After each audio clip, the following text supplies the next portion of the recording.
Monsieur le Président de la République française, cher Emmanuel, Monsieur le Président du Conseil du Togo, médiateur de l'Union africaine pour la région des Grands Lacs, Mesdames et Messieurs les représentants des chefs d'État et de gouvernement, Mesdames et Messieurs les représentants des Nations Unies, de l'Union africaine, des organisations régionales, Mesdames et Messieurs les partenaires techniques et financiers, Mesdames et Messieurs, je voudrais, au nom du peuple congolais, saluer la tenue de cette conférence ici à Paris, aux côtés du Togo, médiateur mandaté par l'Union africaine pour la région des Grands Lacs, et en étroite coordination avec les États-Unis d'Amérique, le Qatar et l'Union africaine qui accompagnent les efforts de médiation et de désescalade.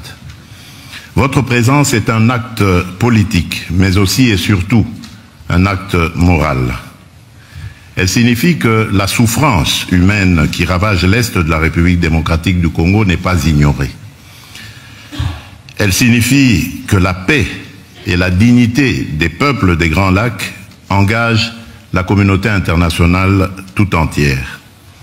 Car si nous sommes réunis aujourd'hui, c'est d'abord pour répondre à une triple urgence. L'urgence humanitaire, l'urgence sécuritaire et plus encore l'urgence de la paix.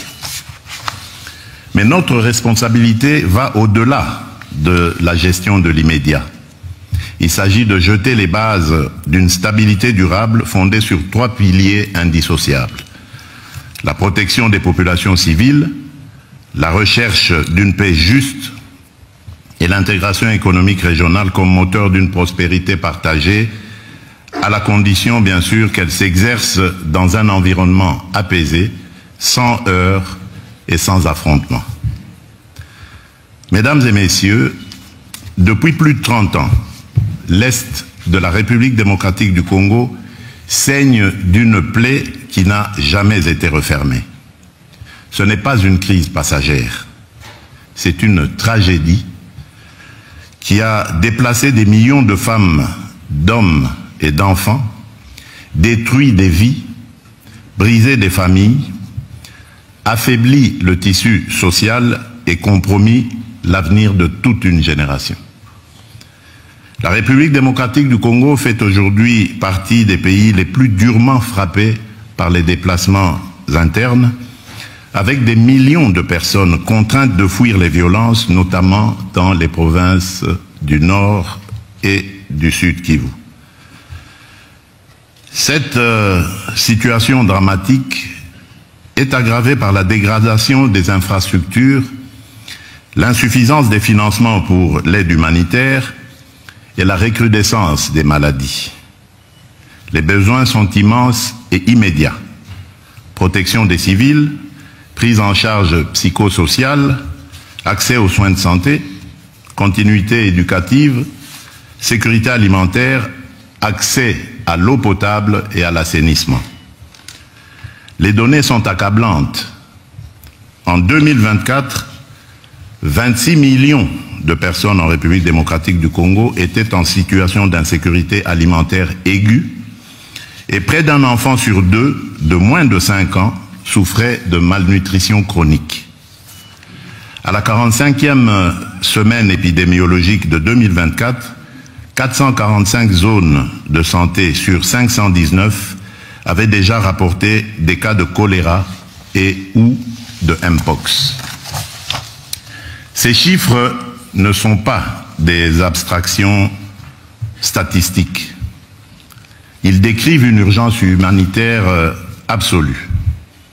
La crise humanitaire en République démocratique du Congo est liée directement à des actions militaires menées par le groupe armé AFC M23, soutenu sur les plans logistiques, financiers et opérationnels par le Rwanda, en violation flagrante de la souveraineté nationale et de l'intégrité territoriale de mon pays. Cette réalité est aujourd'hui documentée et reconnue, et elle a été rappelée par la résolution 2773 du Conseil de sécurité des Nations Unies, qui exige le retrait immédiat et inconditionnel de l'AFC M23 de toutes les zones qu'il occupe y compris les centres urbains stratégiques, ainsi que le retrait des forces rwandaises du territoire congolais. Cette résolution n'est pas une opinion diplomatique. Elle est un impératif juridique et politique que chacun ici a le devoir de faire respecter. Mesdames et messieurs, depuis le début de cette année, les violences se sont intensifiées avec une brutalité rarement atteinte. Les offensives menées par le M23, l'AFC M23, dans des zones densément peuplées, ont provoqué des affrontements meurtriers et des déplacements massifs. Des villes entières ont été prises, des communautés déracinées, des quartiers vidés de leurs habitants. Les attaques ont visé des camps de déplacés, des hôpitaux, des écoles. Les violences sexuelles et les violences basées sur le genre sont utilisées comme armes de guerre. Des enfants sont recrutés de force. Des convois humanitaires sont pillés. Rien de tout cela n'est acceptable, rien de tout cela n'est défendable, rien de tout cela ne peut devenir la normalité d'une région à laquelle on demanderait de s'habituer à l'horreur. Les chiffres parlent d'eux-mêmes et ils sont insoutenables. Des millions de personnes déplacées, des foyers forcés à l'exil à répétition, des enfants privés d'école, des femmes mutilées dans leur corps et dans leur dignité, des épidémies de choléra, de rougeole, de mpox et des flambées de maladies infectieuses dans des zones où les structures sanitaires ont été détruites ou abandonnées.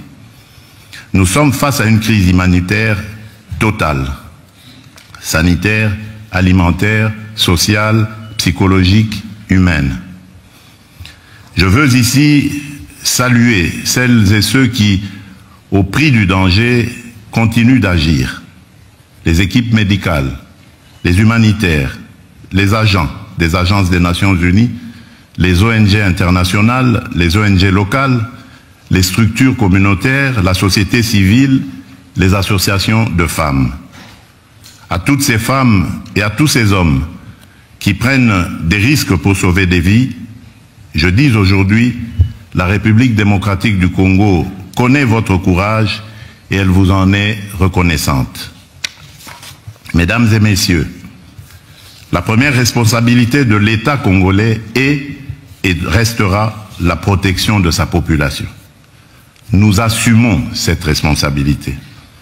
Nous avons renforcé l'effort humanitaire national, notamment à travers la mise en place de la Caisse de solidarité nationale et de gestion humanitaire des catastrophes, destinée à canaliser de manière transparente les contributions internes et externes et à garantir que l'aide parvienne aux plus vulnérables. Aux côtés de l'État congolais, les agences des Nations Unies, en particulier le Haut Commissariat pour les réfugiés et le Bureau de la coordination des affaires humanitaires, ainsi que plusieurs organisations humanitaires dont le Comité international de la Croix-Rouge et Médecins sans frontières, se sont mobilisés pour apporter une assistance vitale aux personnes déplacées, blessées, exposées. Parallèlement, nous avons mobilisé nos forces armées afin d'assurer la protection de nos citoyens, tout en réaffirmant notre attachement au strict respect du droit international humanitaire, à la protection des civils, des infrastructures médicales et éducatives et du personnel humanitaire. À ce propos, permettez-moi de rappeler une exigence fondamentale. Le respect des conventions de Genève ne saurait être optionnel ni circonstanciel. Il doit redevenir une exigence universelle, non négligeable et non négociable. Mais nous savons aussi que, face à l'ampleur du drame, nos propres moyens ne suffisent plus. C'est pourquoi nous sommes ici, pour solliciter une mobilisation exceptionnelle.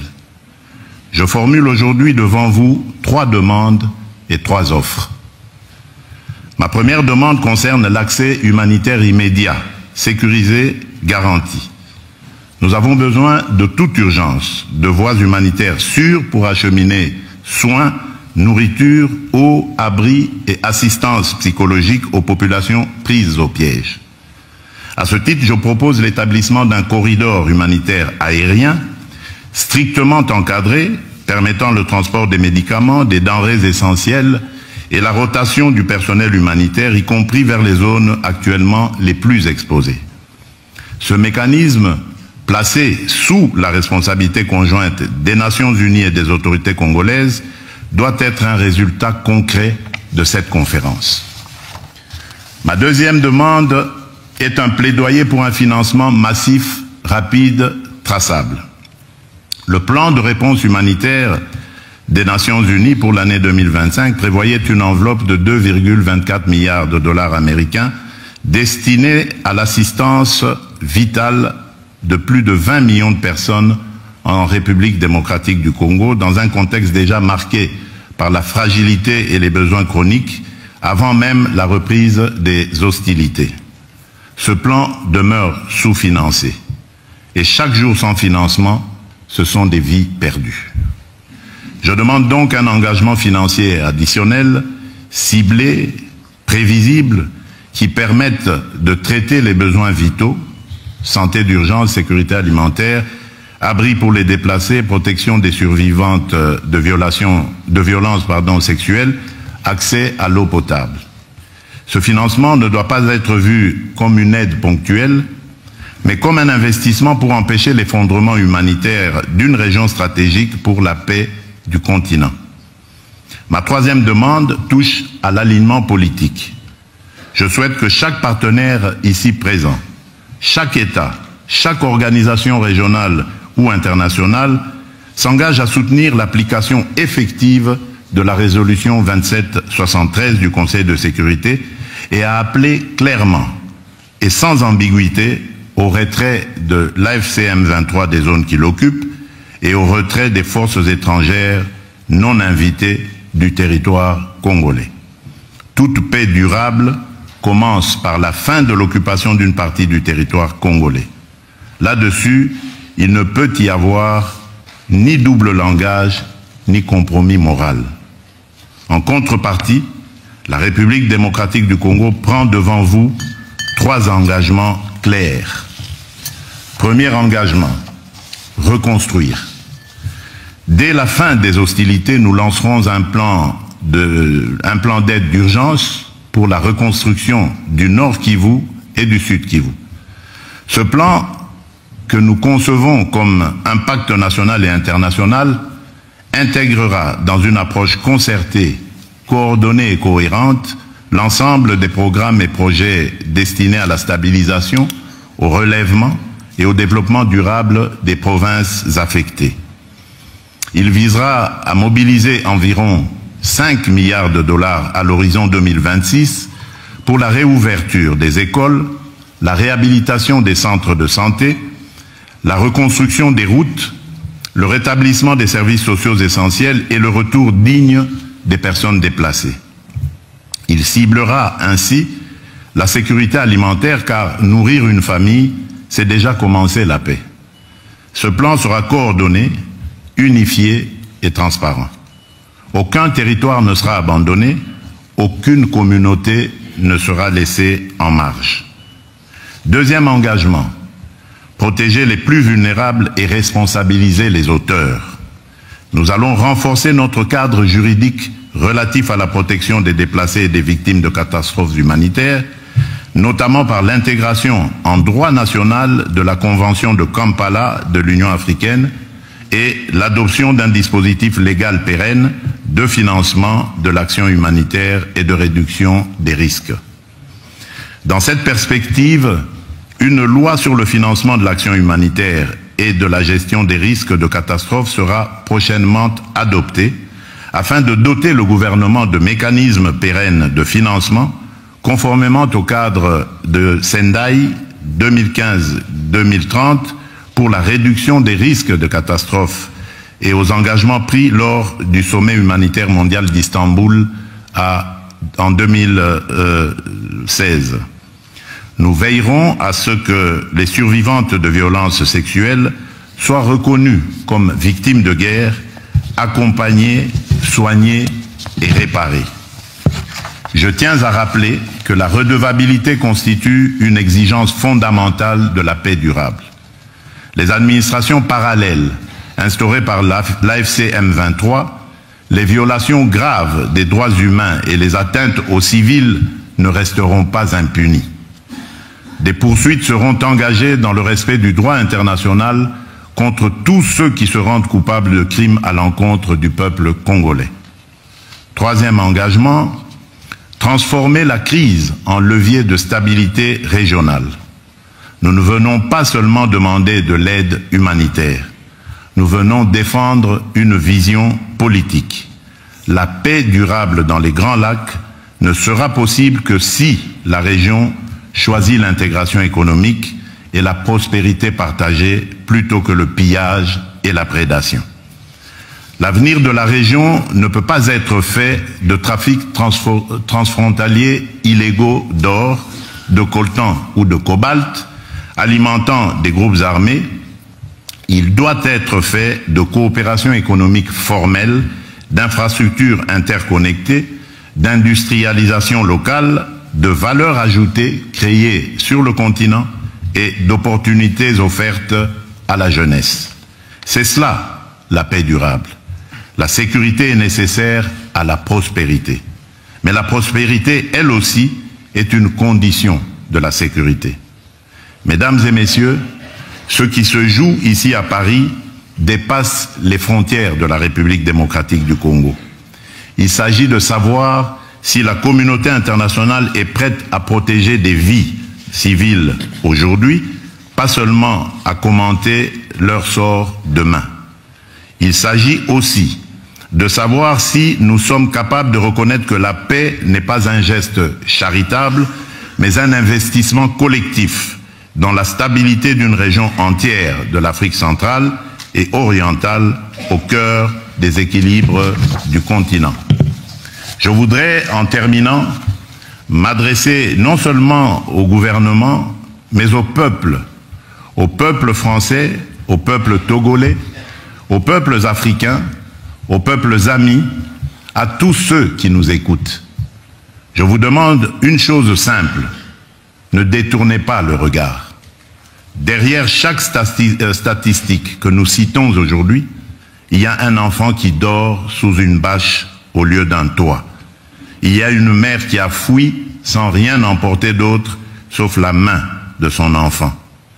Il y a une communauté qui refuse de mourir parce qu'elle croit encore en l'idée la plus simple, la plus belle et la plus juste, vivre en paix chez soi.